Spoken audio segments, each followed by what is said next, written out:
Trump के सबसे करीबी रही शालिका की दिनदहाड़े हत्या के बाद पूरे देश में अराजकता का माहौल दिखाई दे रहा है। हालांकि कुछ ऐसा है कि लोग शालिकर की हत्या पर दुख जता रहे हैं, तो इससे बड़ी संख्या में लोग शालिकर की हत्या का जश्न भी मना रहे हैं। ये जश्न मनाने वालों की तस्वीरें भी हमने आपको दिखाई और दुखी होने वालों की भी।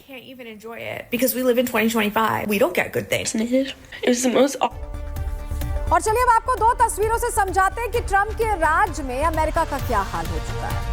अमेरिका की सियासत इस स्तर पर आ चुकी है कि एक इंसान की मौत के बाद गम मनाने से ज्यादा संख्या वहां जश्न मनाने वाले लोगों की है। अमेरिका में राजनीति का ये सबसे गिरा हुआ स्तर है, जहां लोग एक इंसान की मौत के बाद उसकी सियासी विचारधारा से उसकी मौत पर प्रतिक्रिया दे रहे हैं। And I really don't want to hear any moral superiority from the people who were just left. Do you support his death? I do. You support his death? Fuck Charlie Kirk. You support Charlie Kirk being killed?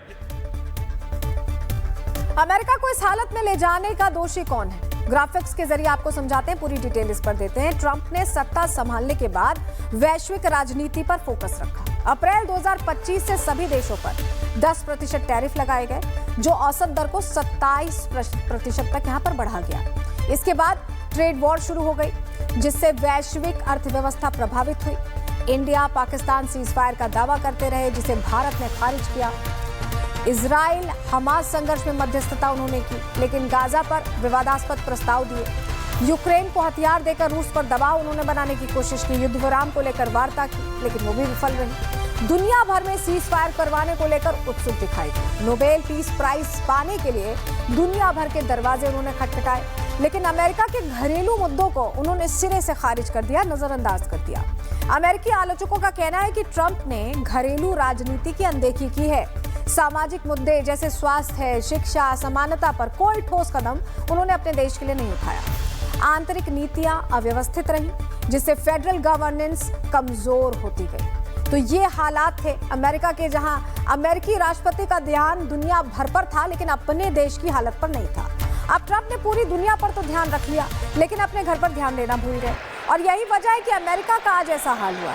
इसके साथ ही Trump इस वैश्विक राजनीति के भी कच्चे खिलाड़ी साबित हुए, जहां उन्होंने प्रधानमंत्री नरेंद्र मोदी जैसे ताकतवर देश को, दोस्त को खुद से दूर कर लिया।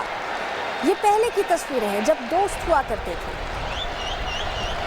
आज डोनाल्ड ट्रंप पीएम मोदी को बार बार कॉल करते हैं, फोन मिलाते रह जाते हैं। जर्मन अखबार कहता है कि पीएम मोदी उनका फोन ही नहीं उठा रहे। दूसरी तरफ पीएम मोदी विश्व के तमाम दूसरे बड़े नेताओं से बात करते हैं, लेकिन ट्रंप से अब थोड़ी दूरी बनाकर रखते हैं। 1 महीने पहले तक प्रधानमंत्री मोदी को टैरिफ की धमकी देने वाले डोनाल्ड ट्रंप, 1 महीने पहले तक भारत को डेड इकोनॉमी बताने वाले डोनाल्ड ट्रंप, अब एक बार फिर पीएम मोदी से पैचअप करने की कोशिशों में जुटे हुए हैं। इसके साफ संकेत उनके बयानों में नजर आते हैं, सुनिए जरा। I'll always be friends with Modi. He's great prime minister. He's great. I'll always be friends, but I just don't like what he's doing at this particular moment. But India and the United States have a special relationship. There's nothing to worry about. सिर्फ बयान ही नहीं, अब तो Donald Trump PM Modi को खुलेआम post करते हुए अपना बेस्ट फ्रेंड बता रहे हैं। कह रहे हैं कि अभी ट्रेड डील में बहुत कुछ बाकी है, लेकिन इसके बावजूद पीएम मोदी अब भी उन्हें सिर्फ प्रेसिडेंट ट्रंप कहकर बुलाते हैं। मतलब दो देशों का संपर्क तो है, लेकिन अब ट्रंप पीएम मोदी के लिए उनके वही पुराने बेस्ट फ्रेंड नहीं है।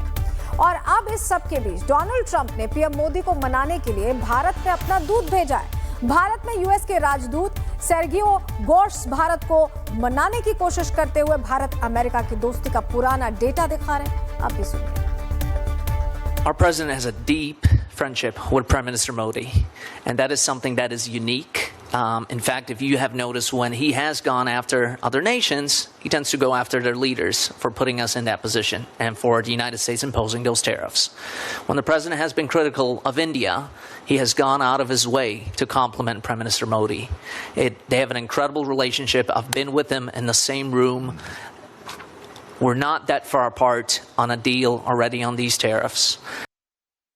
तो ये कह रहे हैं कि हम सौदे से बहुत दूर नहीं हैं, लेकिन सबसे बड़ा सवाल तो ये भी है कि डोनाल्ड ट्रंप और पीएम मोदी के बीच दोस्ती में ये दरार आई कैसे। तो अब ये चेहरा देखिए, इस शख्स को देखिए। आपने बीते कुछ दिनों में ये चेहरा जरूर देखा होगा। इनका नाम है पीटर नेवेरो। दरअसल नेवेरो ही वो शकुनी है जिसने ट्रंप को पीएम मोदी के खिलाफ भरने का काम किया है। पीएम मोदी और ट्रंप की पक्की दोस्ती में दरार डालने वाले भी यही पीटर नेवेरो हैं। और यह खुलासा कोई हम नहीं कर रहे हैं, बल्कि ये बात तो खुद अमेरिका के जॉन बोल्टन ने कही है। क्या कहा है जान लीजिए। जॉन बोल्टन अमेरिका के पूर्व एनएसए हैं। बोल्टन ने भारत यूएस के रिश्तों को लेकर बड़ा खुलासा किया है। बोल्टन ने ट्रंप के बदलते व्यवहार की वजह बताई है, जिस तरह से भारत के लिए उनका रवैया बदला है उसकी वजह बताई है। ट्रंप मोदी की दोस्ती में नेवेरो ने खटास डाली है, ऐसा बोल्टन का कहना है। ट्रंप के व्यापार सलाहकार थे पीटर नेवेरो, ट्रेड एक्सपर्ट थे। नेवेरो ने ट्रंप मोदी मीटिंग में झगड़ा कराने की कोशिश की। नेवेरो ने ही ट्रंप को भारत के खिलाफ भड़काया है, उनके कान भरे हैं। ट्रंप को भारत के खिलाफ नेवेरो ने इतना भड़का दिया कि ट्रंप के सुर ही बदल गए। नेवेरो को मोदी ट्रंप की दोस्ती पसंद नहीं थी। दूसरी तरफ ट्रंप मोदी से अच्छे रिश्ते पर जोर देते हैं। पूर्व एनएसए जॉन बोल्टन वही शख्स हैं जिन्होंने बीते साल अमेरिकी चुनावों से पहले ही इस बात की भविष्यवाणी कर दी थी कि डोनाल्ड ट्रंप थोड़े नासमझ आदमी हैं, उन्हें सरकार चलाने का भी इतना ज्ञान है नहीं। ऐसे में उन्हें बरगलाना आसान है और शायद यही वजह है कि आज ट्रंप नेवेरो जैसे चाटुकार की बातों में आ गए। ये बयान सुनिए। Wrote in a new foreword to the room where it happened that Trump is unfit to be president, and since you were his advisor, you said if his first 4 years were bad, the second 4 will be worse. What are your comments now, sir, since he has been in the White House? Well, buckle up. I think it's going to be chaotic like it was in the first term. You know, Trump doesn't have a philosophy. He doesn't do policy in the sense we normally understand that. His decisions are very transactional, and he has trouble distinguishing between his own interest and the national interest. I think that was evident in the first term. I think it would be even more evident in a second. देखिए, नेवेरो की बातों में आकर Donald Trump ने tariff attack किया भारत पर। भारत ने संतुलित जवाब दिया। भारत ने कुछ कहा ही नहीं, कुछ रिएक्ट ही नहीं किया। दरअसल कहा कि हम देख लेंगे। और उसके बाद जब एससीओ के मंच से ट्रंप ने ये देखा कि एक नया वर्ल्ड ऑर्डर बन गया है और पूरी दुनिया को भारत की तो जरूरत है लेकिन ट्रंप की जरूरत नहीं, तो ट्रंप के होश फाख्ता हो गए। लेकिन ये आग में घी डालने का काम नेवेरो ने किया। वो कैसे किया और कितना असर हुआ और अब कैसे बेअसर हो रहा है, सब कुछ आपको इस रिपोर्ट के जरिए बता रहे हैं।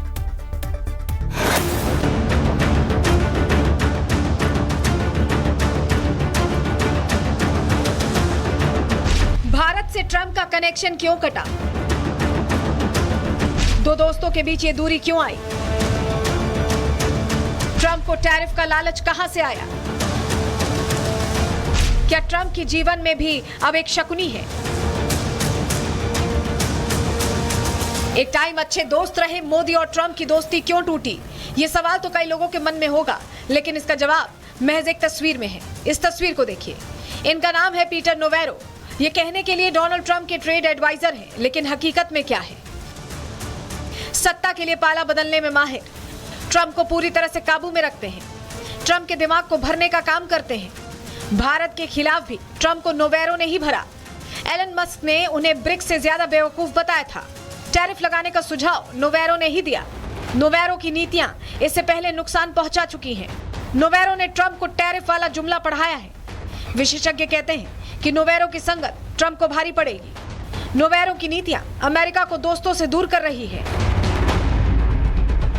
डोनाल्ड ट्रंप कहने के लिए तो दुनिया के सबसे ताकतवर देश के राष्ट्र प्रमुख हो सकते हैं, लेकिन वो अभी दो तरह की बीमारियों से जूझ रहे हैं।